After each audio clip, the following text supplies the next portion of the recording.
Assalamualaikum warahmatullahi wabarakatuh. Bismillahirrahmanirrahim.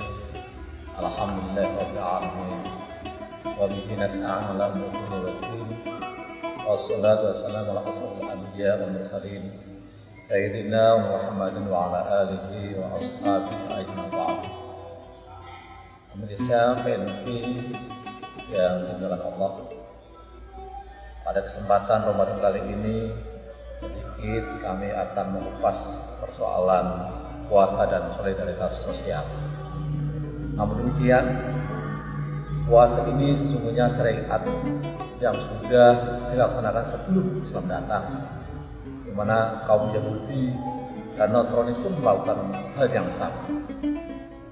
Ini membuktikan bahwa puasa adalah sebuah syariat yang sangat penting bagi umat manusia, bahkan dalam segala zamannya. Untuk itu, tujuan yang paling pokok berpuasa adalah meningkatkan ketakwaan kita kepada Allah SWT, sebagaimana dalam surah Al-Baqarah ayat 183, A'udzubillahi minasyaitonir rajim, Ya ayyuhalladzina amanu kutiba 'alaikumusiyam kama kutiba 'alal ladzina min qablikum la'allakum tattaqun. Hai orang-orang yang beriman, diwajibkan atas kamu berpuasa sebagaimana diwajibkan atas umat-umat sebelum kamu agar kamu bertakwa. Sudah terang di situ bahwa umat terdahulu pun sama diwajibkan berpuasa. Artinya jelas untuk meningkatkan takwa. Pemirsa yang dimuliakan Allah, kesalehan ada 3 hal kalau kita mau pilah. Yang pertama adalah kesalehan personal, yang kedua adalah kesalehan sosial yang nanti akan terkait dengan solidaritas sosial, dan yang ketiga adalah kesalehan lingkungan. Takwa ini akan melahirkan 3 hal ini jika memang betul-betul kita lakukan dengan benar. Misalnya, kesalahan sosial akan lahir di mana individu yang berupa penghambaan ibadah kepada Allah semakin meninggi. Misalkan semakin kuat dalam sholatnya, dalam berzikirnya kepada Allah, dalam bertadarusnya, dan dalam proses-proses Islam pribadi yang dilakukan keseharian.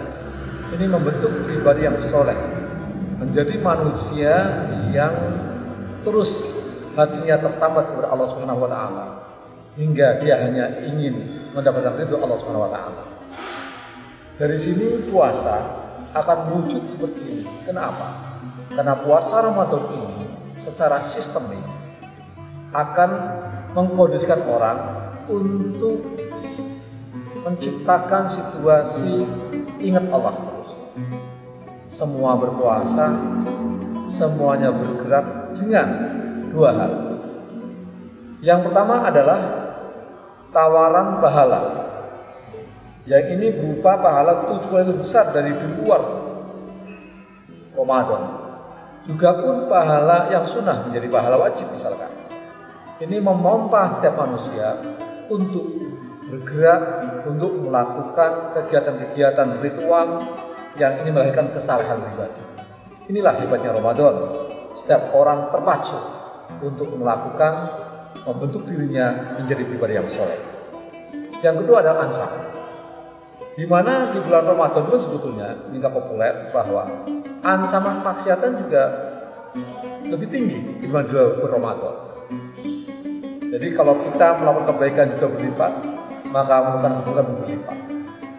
Bahkan yang paling sangat memuncak adalah ketika tawaran Lailatul Qadar menjadi impian bagi semua orang. Bisa dibayangkan bahwa pahalanya bisa berlipat 80 tahun. Yang ini bisa menjadi standar bagi umat sebelumnya, di mana usianya lebih panjang daripada umat Muhammad SAW. Inilah menariknya bulan puasa, hingga kemudian setiap orang berupaya untuk menjadi atau terbentuk oleh sistem menjadi kesalahan pribadi. Ada makna lain Ramadan bulan pembakaran, untuk membakar semua nafsu-nafsu kita, hingga nafsu pribadi kita juga terhenti atau paling tidak terhambat untuk sementara di bulan Ramadan. Pemirsa yang dimuliakan Allah, yang kedua adalah kesalehan sosial. Jadi tadi disampaikan bahwa iming-imingnya misalkan man shoma ramadhana imanan wa ihtisaban ghufira lahu ma taqaddama min dzambi. Barang siapa berpuasa di bulan Ramadan karena dorongan iman dan mengharap pahala, maka Allah mengampuni dosa-dosa yang telah lalu. Ini tadi dorongan untuk memeriksa pribadi. Sebuah tawaran yang luar biasa. Dosa sebelumnya logikanya berarti orang yang usianya panjang itu dosanya paling banyak diampuni. Orang-orang tua yang menemui atau ketemu dalam bulan Ramadan ini luar biasa. Karena semua kesalahannya misalkan usia 70 tahun yang lalu diampuni semua dosa-dosanya. Ini luar biasanya menguntungkan bagi kita semuanya, terutama kaum tua kalau kita bicara tentang usia. Sebuah ampunan perilaku kita yang tidak benar di masa lampau. Juga puasa ini yang luar biasa lagi tawarannya adalah surga. Sudah banyak di mana terkenal dengan ar-rayyan. Yadkhulu minhu sha'imun yaumil qiyamah la yadkhulu minhu ahadun ghairuhum. Qalu ana sha'imun fayaqumuna fayadkhuluna fa idza dakhaluhu udhika falam yadkhul minhu ahad. Sesungguhnya di surga terdapat pintu yang dinamakan rayyan. Orang-orang yang berpuasa akan masuk melalui pintu itu pada hari kiamat. Tidak ada seorang pun yang akan masuk melalui pintu ini kecuali mereka. Dikatakan, mana orang-orang yang berpuasa? Ini sangat terkenal, ya. Lalu mereka semua berdiri dan tidak ada seorang pun yang masuk melalui pintu ini selain mereka atau selain orang-orang yang berpuasa.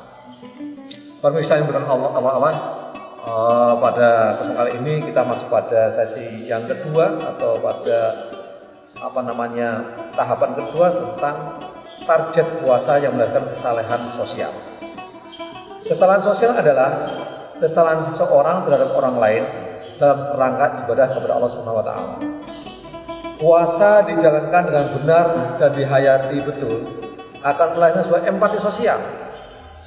Di mana kita yang biasa makan siang sekarang tidak makan siang, dihentikan mulai dari imsak sampai kemudian waktu berbuka. Kita kaget kalau kita tidak dimulai dari bulan Rajab. Maka di sini persiapannya harus dari Rajab, Sya'ban, dan Ramadan. Tetapi biasanya kita akan terkejut jika langsung masuk Ramadan. Nah, keterkejutan ini kita yang biasa makan siang diganti malam aja kaget. Begini laparnya orang itu.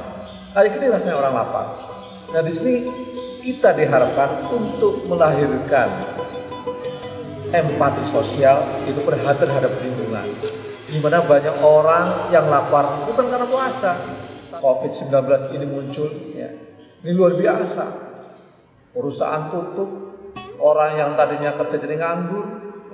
Ini problem yang luar biasa yang mereka rasakan. Ada juga yang tiap hari kerja untuk makan, sekarang nggak bisa kerja.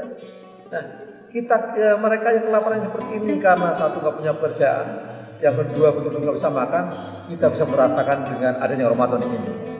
Untuk itu, kalau kita terus berRamadan, berpuasa, pasti akan melahirkan sebuah pribadi yang memiliki solidaritas sosial yang tinggi.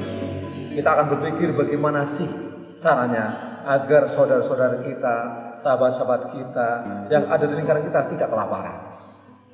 Situasi yang sekarang serba sulit seperti ini, barangkali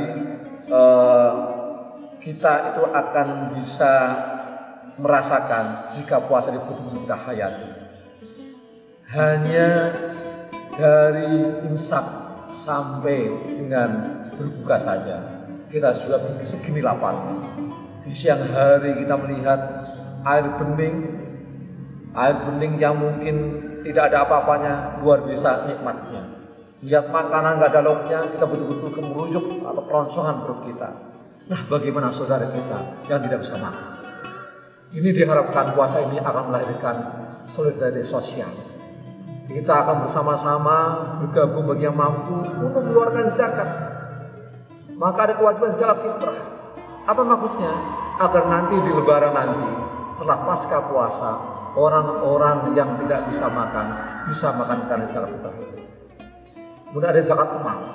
Diharapkan pula zakat mal ini juga ada zakat produktif. Bagaimana agar saudara kita yang nganggur paling tidak kita kelola lewat lazis misalkan, atau mendapat bantuan modal. Untuk apa? Sekedar bertahan hidup.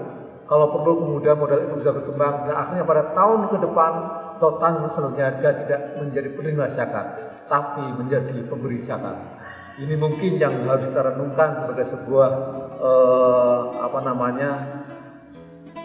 buah dari Ramadan ini. Yang terakhir, yang ketiga adalah kesalahan lingkungan. Kita sudah ngerti bahwa manusia diciptakan itu ada potensi merusak. A'udzubillahi minasyaitonir rajim. Dhaharal fasadu fil barri wal bahri bima kasabat aydin nas liyuziqhum ba'dal ladzi 'amilu la'allahum yarji'un. Telah tampak kerusakan di darat dan di laut disebabkan oleh perbuatan tangan-tangan manusia, supaya Allah menimpakan kepada mereka sebagian dari akibat perbuatan mereka agar mereka kembali ke jalan yang benar. Nah ini, kenapa kita mengeksploitasi alam?